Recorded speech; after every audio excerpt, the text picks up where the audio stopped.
اس وقت کو اس سے تدبیر دیتے ہیں آیتوں سے۔ اللہ تعالیٰ فرماتے ہیں افتطمعون ان یؤمنوا لکم، کہ مسلمانوں سے اللہ تعالیٰ مخاطب ہے کہ مسلمانوں کیا تم اس بات کی خواہش رکھتے ہو، امید و تمنا رکھتے ہو، امید و تمنا رکھتے ہو کہ یہ یہودی ایمان لے آئے، مسلمان ہو جائیں؟ اصل بات یہ ہوئی تھی، مدینے کے جو مسلمان تھے یہودیوں کے ساتھ ان کا پہلے زمانے سے ہی معاہدہ تھا۔ جو پرانے گاؤں وغیرہ ہوتے ہیں وہاں پر قبیلے ہوتے تھے پہلے، یہ قبیلہ دوسرے کے ساتھ معاہدہ کر لیتا کہ اگر کوئی تیسرا قبیلہ تم پر چڑھائی کرے گا، لڑنے آئے گا تو ہم تمہاری مدد کریں گے، اگر ہم پر کوئی کرنے آئے تو تم ہماری مدد کرو۔ تو اچھائی اور برائی میں وہ ایک دوسرے کے ساتھ دینے کا وعدہ کر لیتے تھے۔ تو یہ قبیلوں کے اندر معاہدے ہوتے تھے، لہٰذا جو مدینے کے مسلمان تھے یہودیوں کے ساتھ معاہدہ تھا، وہ فکر مند تھے کہ ان کا ہمارے ساتھ معاہدہ معاملات میں ہے، یہ ایمان میں بھی ہمارے بھائی بن جائے تو کتنا اچھا ہو۔ یہ مدینے کے مسلمانوں کی بات تھی۔ مکے سے جو ہجرت کر کے مسلمان آئے تھے انہیں یہ بات خواہش دلا رہی تھی کہ یہودی مسلمان ہو جائے۔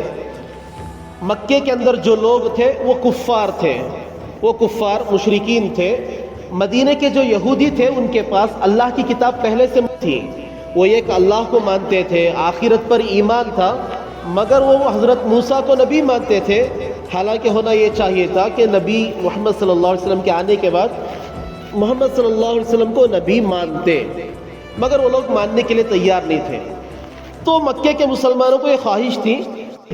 یہ لوگ توحید پر اپنا عقیدہ رکھتے ہیں کہ اللہ ایک ہے، آخرت پر عقیدہ رکھتے ہیں، رسالت کا بھی انہیں یقین ہے، مگر صرف نبی موسیٰ کو چھوڑ کر محمد صلی اللہ علیہ وسلم کو ماننے کے لیے تیار نہیں۔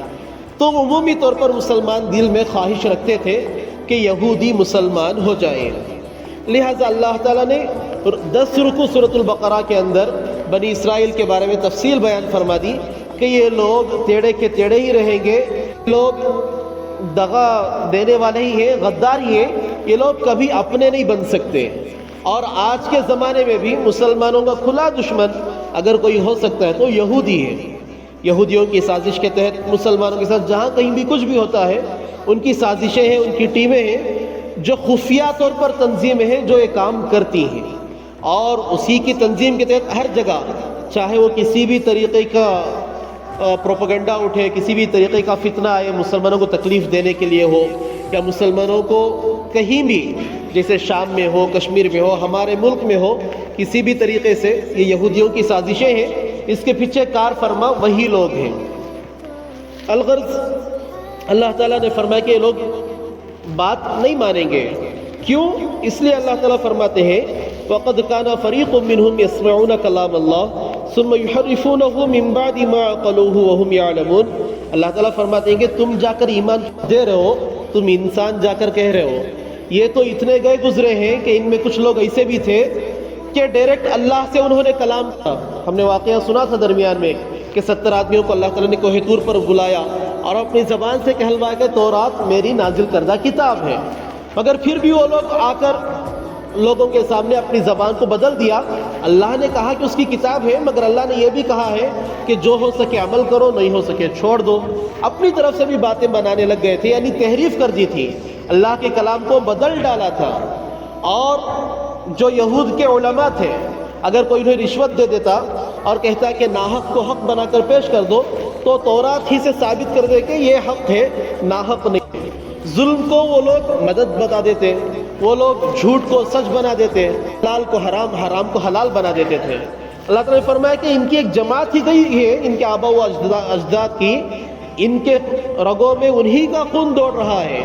کہ اللہ کے کلام کو سننے کے بعد یہ لوگ بدل بیٹھے ہیں۔ یہ تمہاری دعوت سے کہاں ایمان لانے والے؟ لہٰذا تم فکر مند مت رہو، غمگین مت رہو کہ یہ یہودی ایمان نہیں لا رہے ہیں، تم ان سے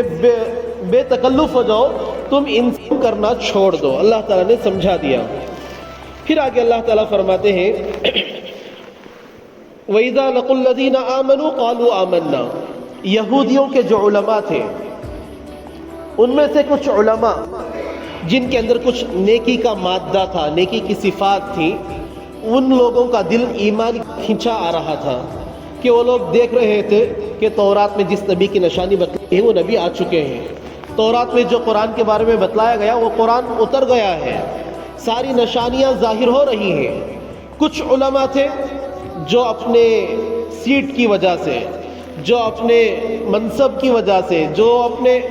رعب و دبدبے کی وجہ سے کہ ان کی بات چلتی تھی، اب مان لیں گے تو نبی کی بات سننی پڑے گی، ان کی بات نہیں چلے گی، بس اپنے لیے، اپنے مفاد کے لیے، خواہشات نفسانی کے لیے انہوں نے ایمان لانے سے گریز کیا، دور ہٹ گئے۔ مگر کچھ علماء تھے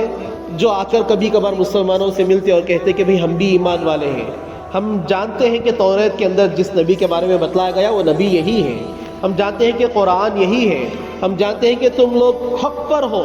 یہ لوگ کچھ باتیں، کچھ راز کی چیزیں جو تورات میں ہوتی تھی وہ ظاہر کر دیتے، جیسے قرآن میں کبھی آتا کہ یہود پر یہ عذاب نازل کیا گیا تو یہ لوگ آ کر تصدیق کرتے کہ ہاں تورات میں بھی اس کے بارے میں ذکر موجود ہے۔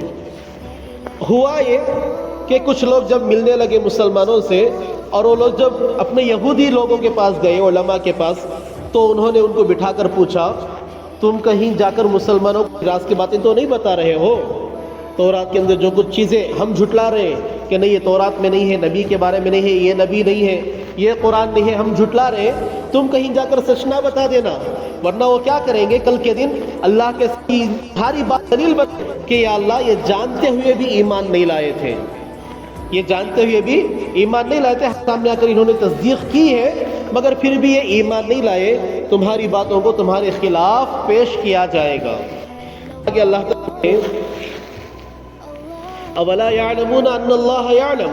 کہ یہ لوگ نہیں جانتے کہ اللہ تعالیٰ بہتر طریقے سے، خوب اچھے طریقے سے علم رکھتے ہیں، خبر رکھتے ہیں،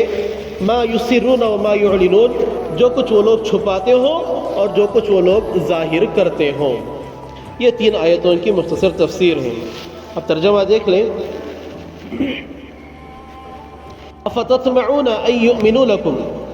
کیا تم لوگ توقع رکھتے ہو کہ وہ لوگ تمہاری بات مان لیں؟ وقد كان فريق منهم يسمعون كلام اللہ، حالانکہ ان میں ایک جماعت ایسی بھی تھی جو اللہ تعالیٰ کے کلام کو سنتی تھی، ثم يحرفونه من بعد ما عقلوه، پھر اس کو سمجھنے اور جاننے کے بعد انہوں نے اس کو بدل ڈالا، وهم يعلمون، حالانکہ وہ جانتے تھے کہ یہ بدلنا، یہ تحریف کرنا غلط اور برا کام ہے۔ وَإِذَا لَقُوا الَّذِينَ آمَنُوا قَالُوا آمَنَّا، اور جب یہودیوں میں سے بعض لوگ مسلمانوں سے تو کہتے کہ ہم بھی ایمان لا چکے ہیں۔ وَإِذَا خَلَا بَعْضُهُمْ إِلَى بَعْضٍ، اور جب وہ ایک دوسرے سے ملتے، قالوا، تو جو جن سے ملے ہیں وہ لوگ تھے، أَتُحَدِّثُونَهُمْ بِمَا فَتَحَ اللَّهُ عَلَيْكُمْ، کیا تم مسلمانوں کو وہ باتیں بتا رہے ہو جو چیزیں اللہ تعالیٰ نے تم پر ظاہر کی ہیں، لِيُحَاجُّوكُمْ بِهِ عِنْدَ رَبِّكُمْ، تاکہ وہ تمہارے رب کے سامنے تمہارے اس کو حجت بنا کر پیش کریں۔ افلا تعقلون، کیا تم اس بات کی بھی سمجھ نہیں رکھتے؟ اولا یعلمون ان اللہ یعلم، تو اللہ تعالیٰ آگے فرماتے ہیں کیا وہ لوگ نہیں جانتے کہ بے شک اللہ تعالیٰ خوب خبر رکھتے ہیں، جانتے ہیں، ما یسرون، چیزوں کو جو وہ لوگ مخفی رکھتے ہیں، وما یعلنون، اور ان چیزوں کو بھی جو وہ لوگ ظاہر کرتے ہیں۔ ان 3 آیتوں کے اندر جو سبق اللہ تعالیٰ ہمیں دینا چاہ رہے وہ یہ ہے، دشمن کو دشمن ہی سمجھنا چاہیے، دشمن کو دشمن ہی سمجھنا چاہیے، حالانکہ اسلام امن کا نام ہے، اسلام امن کا نام ہے، امن کی دعوت دیتا ہے، سلامتی کی دعوت دیتا ہے، مگر دشمن کی دشمنی سے غافل رہنا بیوقوفی ہے، دشمن کی دشمنی سے غافل رہنا بیوقوفی ہے۔ ہم یہ سوچیں کہ بھی دشمن ہے چلو جانے دو، ہو سکتا ہے کہ وہ ہمارے پیچھے سازشیں کر کر ہمیں مٹانے کی کوشش کر رہا ہو، لہٰذا دوست کو دوست مانے، دشمن کو اپنی دشمنی ظاہر نہ کرے، مگر اس کی دشمنی کو بھلانا بھی نہیں چاہیے۔ اور جب کبھی اللہ تعالیٰ کی آیتیں آ جائیں، اللہ تعالیٰ کے احکامات آ جائیں، ان کے آگے دوسری چیزیں یا ہیلے بنانا، اس سے گریز کرنا چاہیے۔ اور ایک چیز جو اللہ تعالیٰ یہاں پر یہودیوں کے بارے میں فرما رہے ہیں،